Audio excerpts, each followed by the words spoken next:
इमाम साहब रुकिए एक मिनट। अस्सलाम वालेकुम। वालेकुम सलाम। अरे क्या बात है भाई? इमाम साहब ये हमारे दूर के दुश्मन है।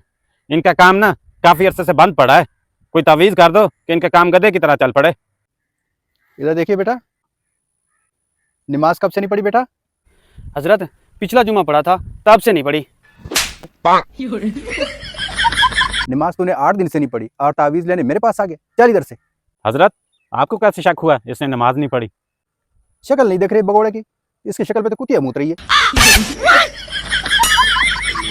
अगर ये नमाज पढ़ता तो ये ऐसा होता।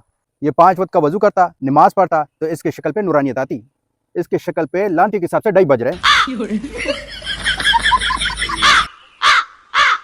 अरे हजरत कर दो इनके लिए कोई तावीज़।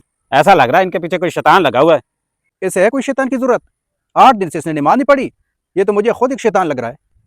अरे हजरत आप समझ नहीं रहे, कर दो कुछ मेरे लिए। अबे तू नहीं समझ रहा, चला जा, वरना एक गुस्से के साथ तेरा नाक टमाटर की जैसा लाल कर दूंगा। चला जा यहाँ से। अबे सुन, अगर असर की नमाज में तू ना नजर आ तो जिस दुकान के लिए तावीज़ लेने आया ना, उसी दुकान में तुझे भगा भगा के मारूंगा।